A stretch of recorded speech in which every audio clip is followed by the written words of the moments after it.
Okay, so now we're going to prove that the uptime is the same as the downtime. In other words, the amount of time it takes for a projectile to reach its apex or peak is the same amount of time it takes for it to drop all the way back down to the original position. So take a ball, you throw it, it goes 10 feet high.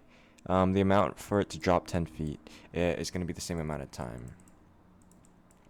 So the proof is quite rigorous. I mean, it's not rigorous, it's basic algebra. So there's no calculus needed here, which is good. So let's take upwards as the positive. So we're just denoting the sign convention. That means that if something is accelerating northwards, because we're breaking it down into its y component, meaning that if northwards is the same as y up, so we're just going to say that it's positive.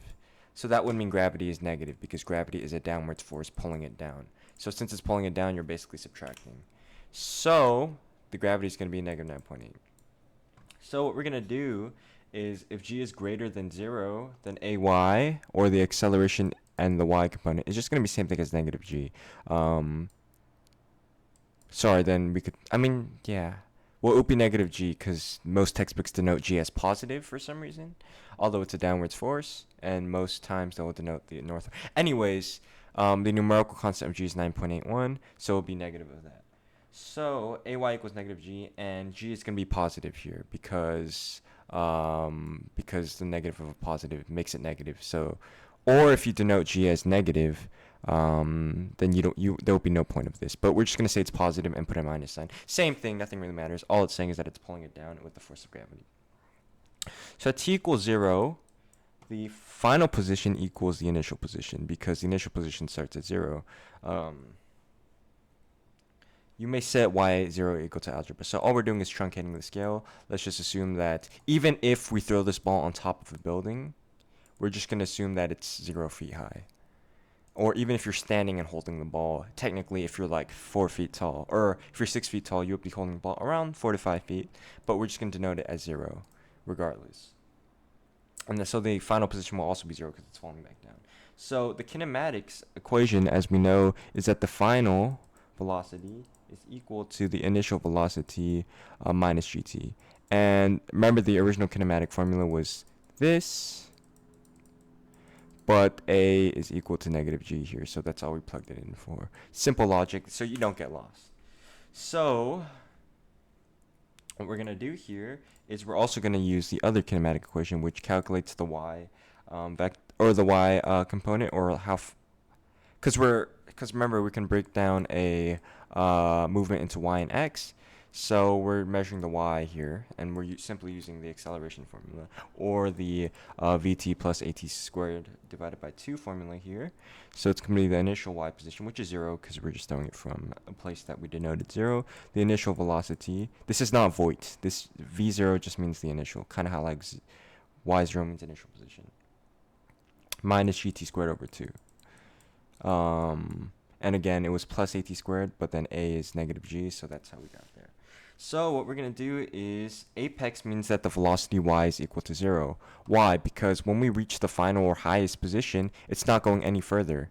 And that means that the velocity has completely stopped and hit 0 because it's not going further upwards. Simple logic, right? So I hope nobody's lost here. So that means that at the apex point, if we plug this into the formula, the velocity upwards is equal to VOY, or the initial velocity minus GT. Doing some simple algebraic manipulation, T equals VOY over G. Great. So now we found the amount of time it takes for the ball to reach 0 velocity. So how much time it takes for the apex form. In other words, the input here would be 0, and basically we're finding the velocity, the apex is the time it takes for the ball to reach 0 velocity. So that means the time it takes for it to go up is equal to v initial velocity divided by gravity, which is quite self-explanatory too. There was no need for this mathematical proof. In fact, I probably could have just said it, because velocity divided by gravity is how many groups of gravity you can make with velocity, and that will give you the amount of time it will take. So that just kind of goes back to algebraic operations, which I actually made a video on. It's literally first grade stuff, so it shouldn't be that hard to understand. So looking back at the same height, the y is equal to the initial position. So we're basically, because it's going to fall back down to its original position. As the ball goes up, falls down. Also, I'm using a parabolic thing here, although it's technically not parabolic, because you're throwing the ball directly upwards. But I'm just doing it here so that I don't draw the ball in the same position and complicate things even further. So technically we're throwing the ball up and then down, but then I can't really draw that clearly, so that's why I kind of draw in a curve or a parabolic trajectory. So,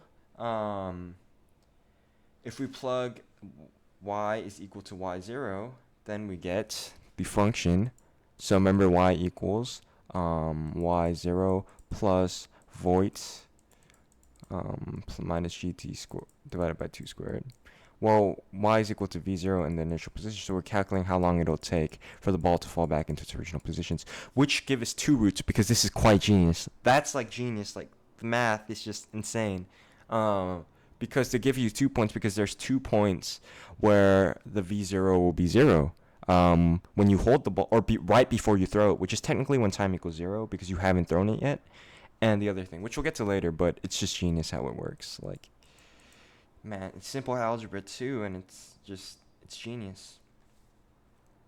So, let's use algebraic manipulation here. So, give me 1 second. Remember, we denoted the initial position, this is a y, as 0. So it's going to be same thing as v. Sorry, why did I write VO? Sorry, that's wrong. I meant YO.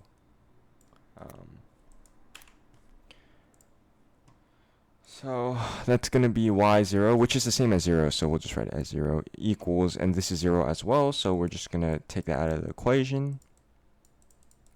Right.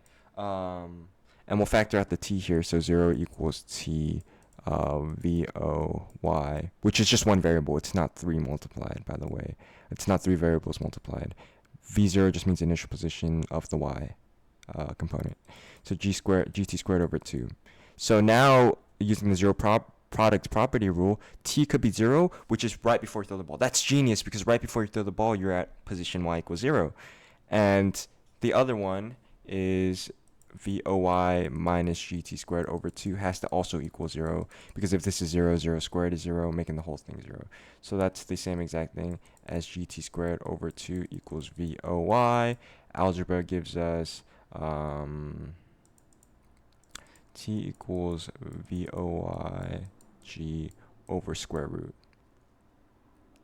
And now what we're going to do, wait, hold on 1 second.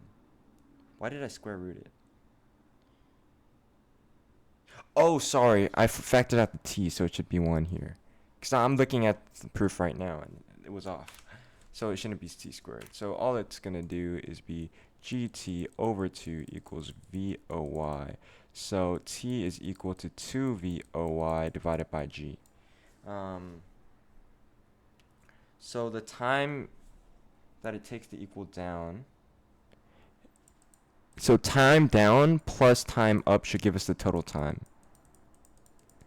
Because the time it remains upwards, it's the time it remains downward. And at the apex, there's no time. So it's going to be, so the time downwards is going to equal time total minus time initial. And the time we calculate here is 2 VOYG. So plug in the formula in. The t total is going to be 2 VOYG, because that's the amount of time it goes from the ball to the up to the down, minus the amount it takes to go up. So that means if we subtract this from the equation, we have the time it goes down. So that's going to be 2 VOYG, and also it should not be equal sign here. T VOYG minus the time it takes to go up, VOYG. Let's just times 2 on the bottom and top, which is the same thing as times by 1. Oh, wait, no. We just subtract it. Wow, I thought the proof was more rigorous. Maybe I didn't read ahead. I just used algebra. So that means t down is equal to t up. Or in other words, the t total is the same as 2t up. And that is ingenious. Wow. I'm actually surprised. It's a lot simpler. So, there we go, math. Simple.